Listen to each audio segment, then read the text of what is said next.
When you have a dream, you've got to grab it and never let go. Keep your face always toward the sunshine, and shadows will fall behind you.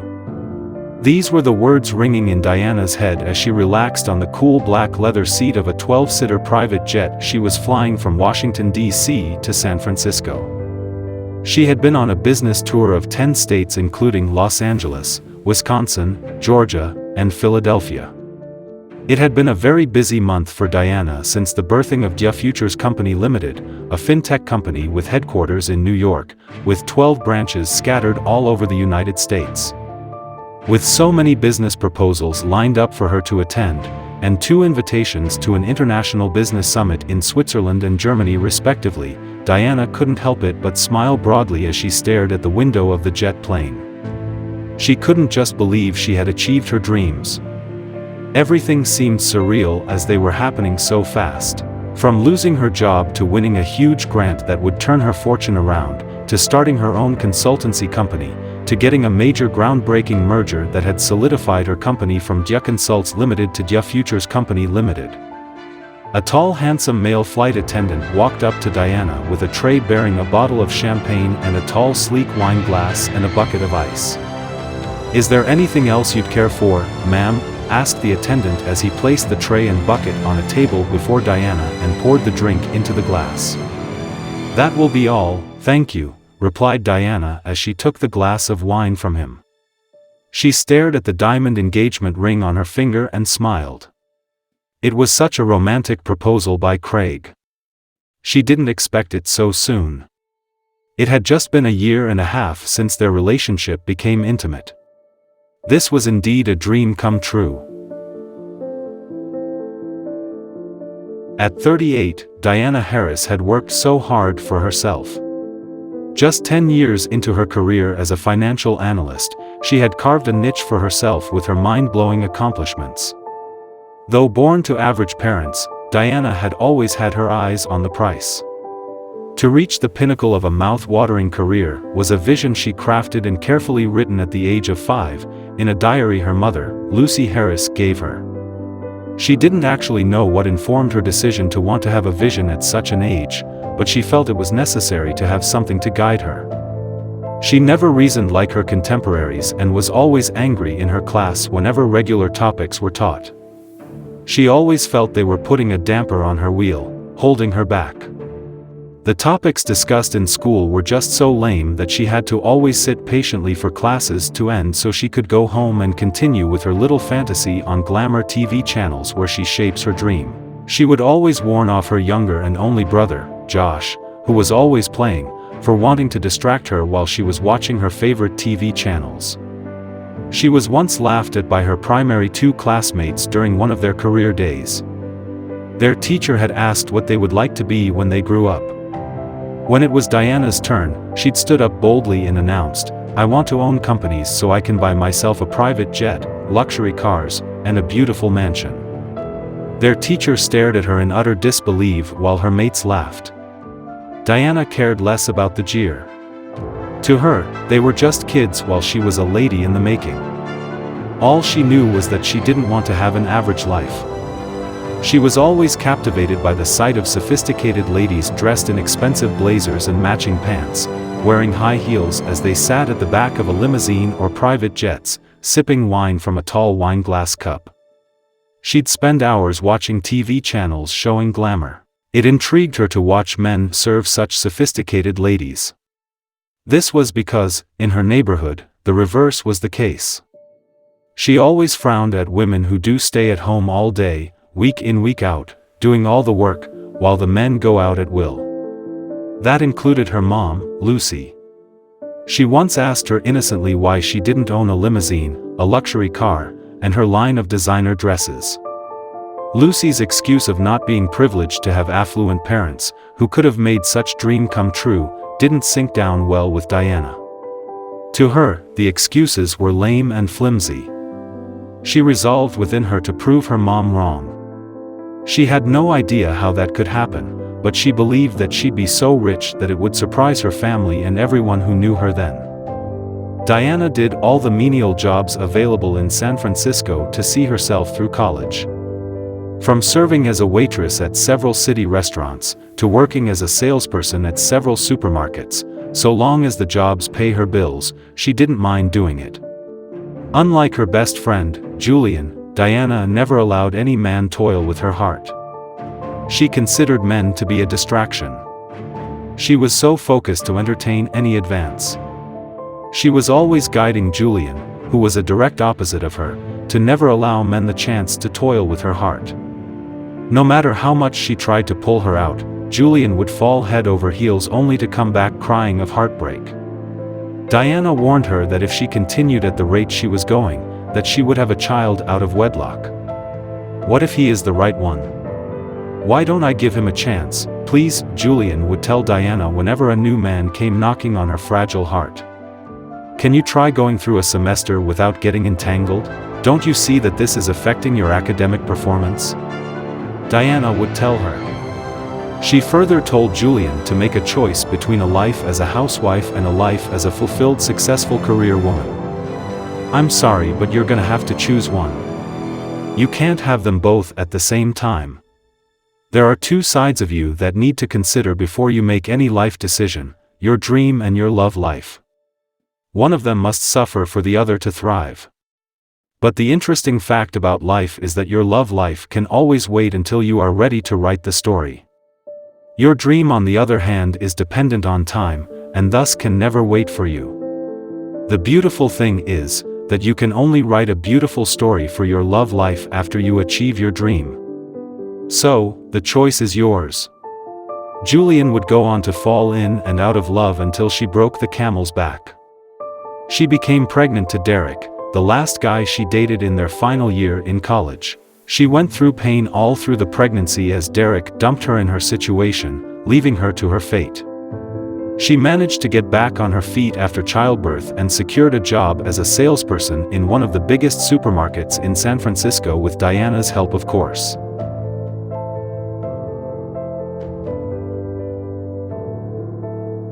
After graduation, Diana decided it was time to move to the next phase of her plan. She told her family and Julian about her decision to move to New York. But you don't have anybody over there. How do you intend to survive out there? Her father had asked. Same way I've always pulled through. You guys shouldn't worry about me. I will survive, Diana said. Julian tried to make her stay back and even cried at some point to soften Diana's heart, but her plea fell on deaf ears. Diana was so grateful to nature for endowing her with the heart of a lion. She knew that at that stage of her life, her family and only her friend would be a damper on her will to success if she remained in San Francisco. She would kiss her dreams goodbye if she allowed the emotions to affect her. So, she gathered all her savings and packed her bag. It was either now or never. The time was ticking fast, and she had none to lose. Diana peered through the windshield of the train car compartment she boarded, at the beautiful skyscrapers adorning the streets of New York. Yes. She had arrived. She was grateful to finally make it to New York. A 3.5-day trip from San Francisco to New York, and she was not perturbed in any way, relishing in excitement about the beautiful sights before her as she watched traffic build gradually in the ever-busy streets of New York City. She'd secured Amtrak train ticket from San Francisco to New York for $388. She didn't allow the size of her pocket to determine her dream. Her determination had yet again paid off. She knew her time in San Francisco was over, and it was time to open a new chapter of her life, and New York was the destination. This was Diana's trademark.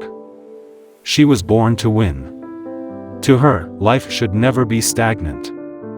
There's always a great zeal to keep climbing the success ladder to achieve one's dreams.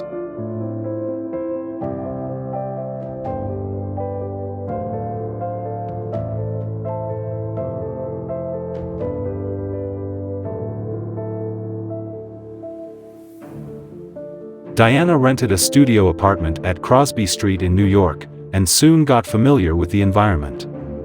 She didn't delay to step out to search for a job. Her target was to get a job at Park Avenue. She had done her research while in San Francisco, and she was very aware that Park Avenue was one of the most well-known avenues in New York City as a home to many A-class companies listed in the New York Stock Exchange. All Diana desired was to find her way to the corridors of business and power. She's got a plan. Been a financial analyst, she knew that businesses need trusted guidance that can help them make well-informed financial decisions. Before choosing to study financial modeling and analysis in San Francisco University, she already had in mind exactly what she wanted. She had passion for anything that had to do with finances as a child, that by the time she was in high school, she was already studying hard about financial modeling and analysis. She knew quite well that financial analysts are among the fastest growing and most in-demand positions in finance. All she wanted was a chance to demonstrate her prowess. Diana got a job at a restaurant in Park Avenue. This was part of her plan. She had to get close to high-profile New Yorkers in Park Avenue to know what options are available for her. She knew that a restaurant would provide her with the perfect avenue to come in contact with such class of people. She was always very cheerful and warm to guests that visited the restaurant. It was easy for her to win over their attention and, of course, their admiration because of her beauty. Standing 6 foot tall, Diana was blessed with a well-sculpted figure that always made people confuse her for a model. Her golden eyes and well-shaped lips always left men's jaw drop whenever they come in contact with her. So it was never difficult for her to get attention from any man. Some prominent men had in some occasions asked her why such a beautiful girl like her would choose to work in a restaurant when she could easily go into modeling or acting. Some modeling agencies had approached her, trying to woo her with a mouth-watering offer. In all these, Diana always had a specific answer for them: "I have a dream." It was in one of such occasions that she met Craig Pence. Craig, 40, owned a software development company, Future Tech Limited. It provided IT support to many companies in New York. He had made a lot of fortune providing IT support to big companies in New York. It was his first time to visit the restaurant where Diana worked. On seeing him from afar, Diana weighed him up. He wore a well-knitted black suit, and his beard was well shaved. He seemed rich, and would probably have the answers she sought. She quickly walked up to him and asked what he would like to have. Craig barely looked at her while placing his order, but while she approached his table with his order, he saw her. "What a beauty," he thought. "There you go," said Diana, smiling warmly at him, and turned to walk away. "This is my first time in this restaurant, but I could swear that you are new here," said Craig as he observed her from head to toe. "I haven't seen such a beauty anywhere in New York." "Correct me if I'm wrong," finished Craig as he began to eat. "You are absolutely right," said Diana. "I know I couldn't be wrong," joked Craig. "I'm barely 1 month old here. New York is a very big state, and I find it fascinating. I'm just trying to find my feet. Anyways, I have to get back to work. It is against our ethics to stand with a customer except we are serving them. But I will be glad to learn more about the city if you are to visit again," finished Diana as she turned to leave. "It will be a pleasure," said Craig as he continued eating.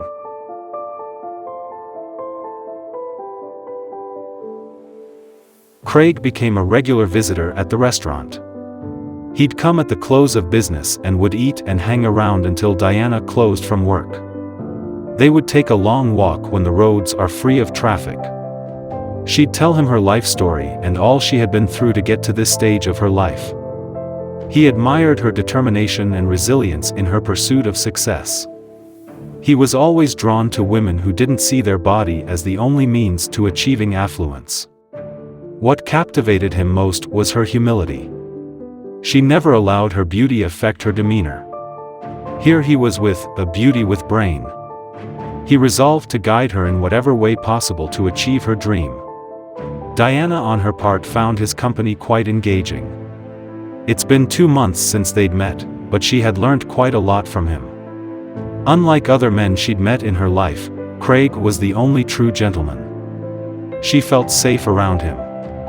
All he had ever shown interest in was her progress. Diana couldn't have asked for a better friend. He soon got her a secretary job at a company in Broadway. This he did because he wanted her to further her education by running a master's program in financial modeling and analysis. "I want you to be well positioned so you can attract big jobs that can skyrocket you to where you aim to be," he advised her. "Thank you," was all Diana could say in utter amazement. She never thought it was possible for a man to be a true friend without asking for anything in return.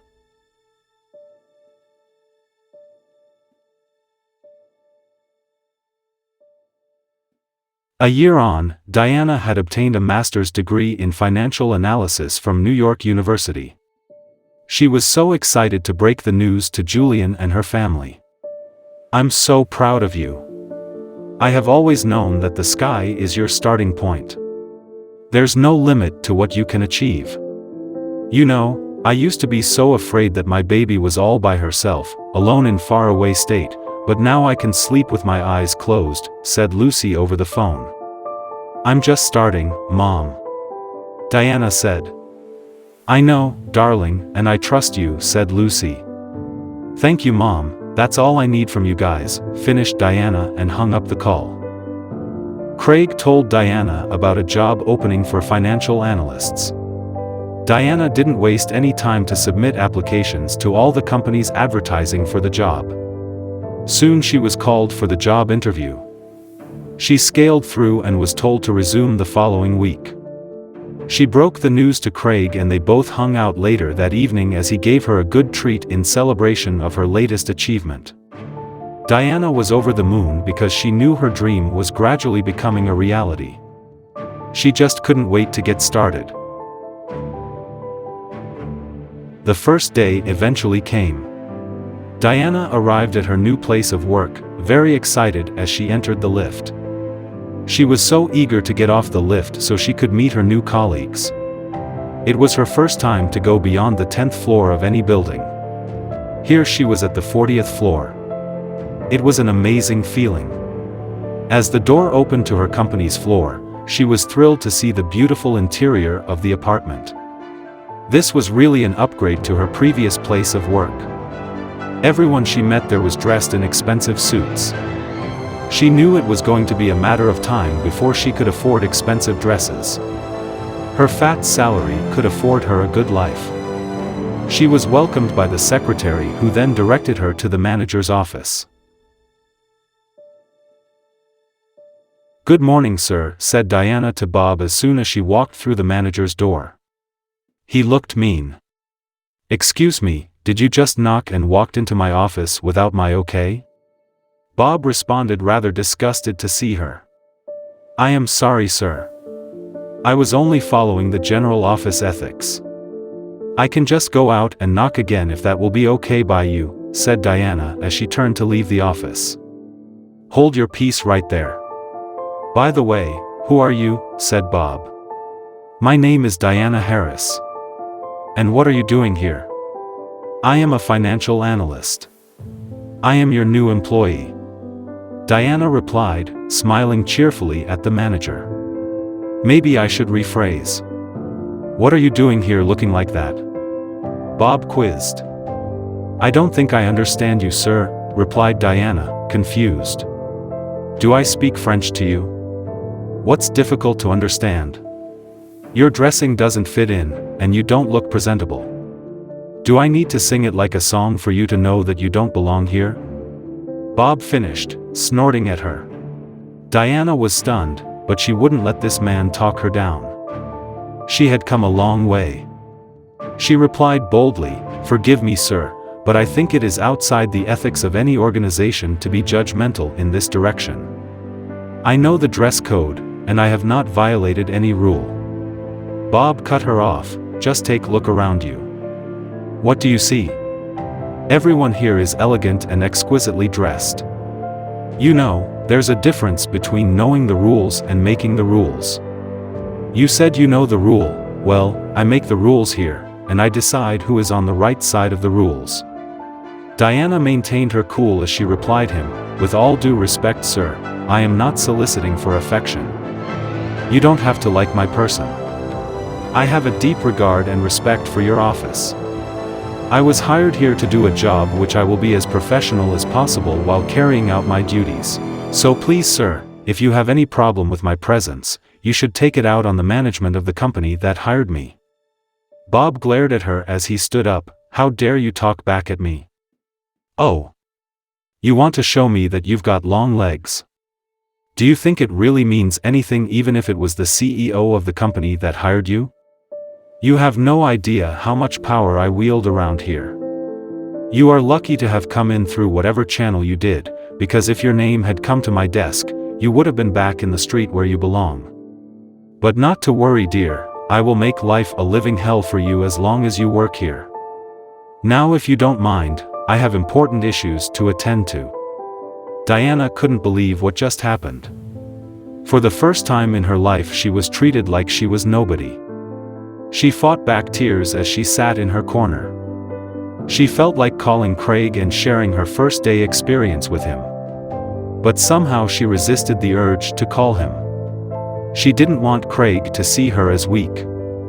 She would never allow herself to be classified as a weakling, the way men see other women. She made up her mind to stand up and fight it out. If passing through such hurdles would mold her into the woman she dreamt of becoming, then so be it. She would fight to finish. Bob truly meant every word when he assured Diana that he would make her life a living hell as long as she worked with them. From countless embarrassment on the poor girl, to several unprovoked queries, every day at work was a day to forget for Diana. Bob made sure he kept her under the shed such that he took all the credits for all the impressive jobs done by Diana. Any chance for Diana to appear before the company's board of directors to present analysis for prospective future business investments always fell through because Bob would make sure he sent Jane, his bed warmer, in place of Diana. What marveled Diana most about the whole situation was the fact that all of such presentations done by Jane were done using materials Diana prepared. Although Jane always did the presentation, she was always filled with guilt thereafter because she knew that she was taking undue credits meant for Diana. She knew Diana was on another level. Everyone in the finance department always went to her for consultations to tackle any kind of problem they face in their respective tasks. She was dubbed the financial guru. In all the charades, Diana didn't allow whatever tactics Bob deployed to frustrate her, to get to her emotions or affect her in any way. She was always that cheerful girl who was always ready at any time to assist her colleagues with their tasks, yet, minding her business. Bob was disappointed. He thought she would have resigned by now out of frustration. Instead, she became more committed to her job. He needed to do something fast to get rid of her, else someone in management would discover her talent and that would spell doom for him. From the first day she stepped her foot in the company, she carried such a positive vibe around her. She was always sure of what she was doing and always super confident to face any challenge. If there's something Bob was good at, it was identifying threats around him and schemes to eliminate them. This one won't be different. He needed to act fast. And weeks became months became year, and 5 years went by. Then came the opportunity Bob was looking for.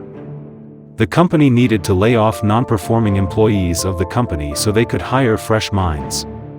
As soon as the communique landed on Bob's desk, he called a meeting of the senior employees and issued a warning that one of them must keep mute in the face of the imminent exercise or risk losing their jobs. Since the directive from the communique put him in charge of the process, he knew his decision was final. He quickly shortlisted 4 names, including Stacy, a junior employee who never gave in to his advances, and most importantly, Diana. Everyone was shocked when he published the list as they saw Diana's name top the list. No one dared say anything for the sake of saving their jobs.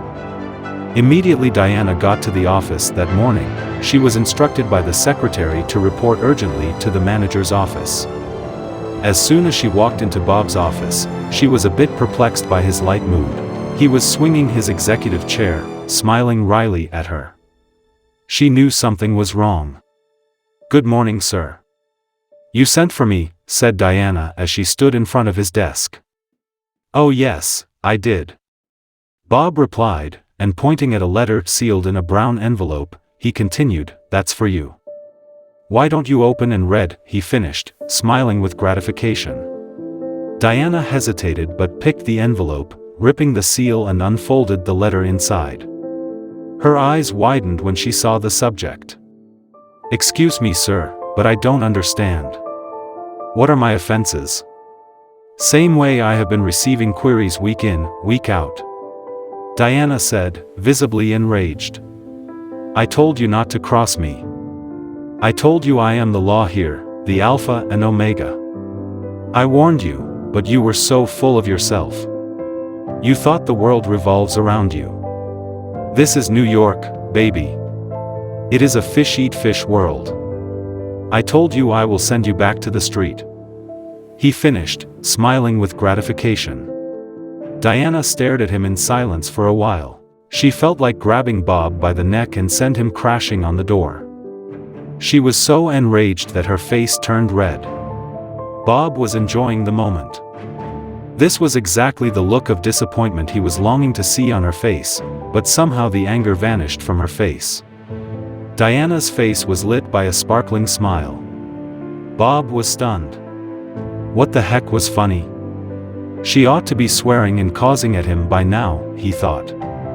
Diana knew better than allow her enemy gloat over her misery. She was suddenly filled with energy. She tossed the letter on his desk and smirked at him. "You will work for me someday because I will be buying over this company in no distant time. You just wait for me." Bob watched her exit his office. He could not utter a word. He wondered what gave Diana such confidence. He had never seen her confess negative. She was always positive about everything. He was filled with disappointment, and what appeared as a moment of triumph soon became a lost battle.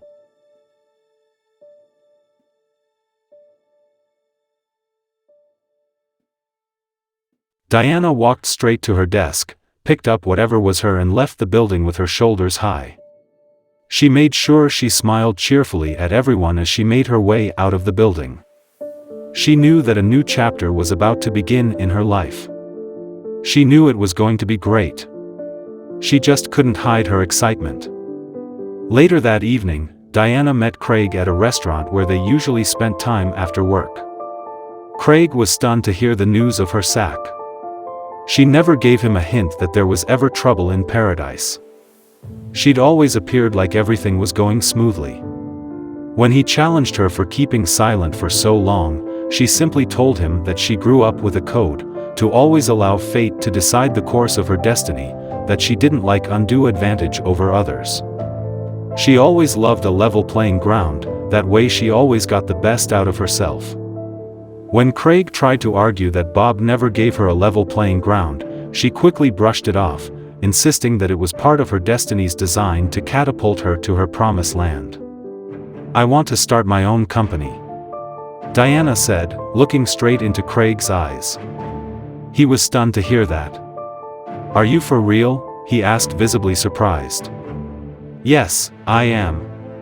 I have all it takes to be a company owner. The qualifications, the years of experience, the necessary skills and entrepreneurial ingenuity to run a company are right here in me. So I am ready more than ever." After studying her face for a while and doing a mental calculation, Craig smiled at her. "You are actually in luck. A very close friend of mine who is one of the big players in the industry told me earlier today about a grant worth $20 million meant for business startups. I am convinced that with your ingenuity, there's no better candidate to win that grant than you. So I'll call him tomorrow morning to provide you with the necessary clue and the requirements for the application. I will be so glad to get started with the application. I just can't wait to start the next phase of my career. I want to take New York by surprise. I am going to make sure I buy up as many companies are listed in the stock market, starting from my immediate past employer," she said and smiled satisfyingly as she sipped from the glass of wine before her. Craig stared at her with utter amazement. "If only other women in the world have half of your heart and energy, I believe that the case of gender inequality would have been dealt with once and for all by now. I honestly admire your spirit. You inspire me a lot, taught me never to accept retreat as the last resort. There's no doubt in me that the world will soon announce you, and I can't wait to see you up there. Thank you so much for always standing by me and believing in me. I couldn't have gotten this far if not for your impact. Diana said, smiling at him. I beg to differ. It was you all along. I was barely doing anything for you. You just didn't know it. Anyways, let's just save appreciation for the day we will celebrate you. Craig said before Diana cut in briskly, no, us. We will celebrate us. They stared at each other briefly in silence before Craig proposed a toast in silence as they continued dining.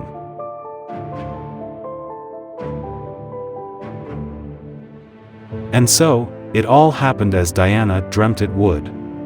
She won the grant and quickly set up Dharr Consults Limited, a financial consultant giant that provides different kinds of services to big players in the business world, ranging from business modeling to investment planning, to financial analysis of both done and prospective businesses. In less than 2 years of its birth, the company had won several awards for their ingenuity in finance. With a staff strength of 50, Dharr Consults Limited became the fastest growing company of the decade, of which it won a prestigious award in that regard. Diana had finally arrived. Her dream had finally come true. Her news was all over San Francisco. Everyone who knew her from her infancy was marveled to learn about her accomplishments. She was always on the news, either a report on some of the episodes of her numerous guest appearances as a speaker at business summits on the CNN Business Forum. She was on top of the world. She bought a beautiful mansion for her family in one of the highbrow areas in San Francisco and a condo apartment for her best friend Julian and her husband. She also bought estates in Los Angeles and Miami, and a private island where she spent her holidays. Craig suggested that they merge his IT company, Future Tech Limited, with Dharr Consults Limited. Diana gladly accepted. She wanted nothing more than sharing a world with the man who had stolen her heart, who had been with her through thick and thin. And that birthed Dharr Futures Company Limited. They would spend the next 3.5 years acquiring highest shares of several listed companies in New York. Diana made sure her former employer was top on her list. They soon spread all over the United States with 12 branches and still counting. So, as she sat in one of her private jets, flying to San Francisco to break the news of her engagement to her family, she smiled as she read the report on the reshuffling of the latest company they had acquired. She made sure Bob was removed as a manager and placed on 3-month probation without pay, having uncovered a lot of dirty business deals he had conducted under the nose of the board of directors of the company. He was given the option to either accept a pay cut and a demotion to the post of a clerk, or tender his resignation. Diana was sure he had learnt a valuable lesson. Be careful how you treat people on your way up, because you have no idea who you would meet on your way down. The pilots soon announced their arrival at San Francisco Airport. The plane finally came to a halt at a private hangar after taxiing for some minutes. The door opened and the stair rolled out for Diana to exit the plane. As she touched down, a young fine-looking man dressed in black suit held the door of a limousine open for her. He greeted her gracefully while her personal assistant followed her into the limousine. The man entered the car and drove off. As she sat at the back of the limousine, she smiled satisfactorily. She was indeed living her dream. It was true they say that the journey of 1,000 miles begins with a step, but in Diana's case, it began with a stride.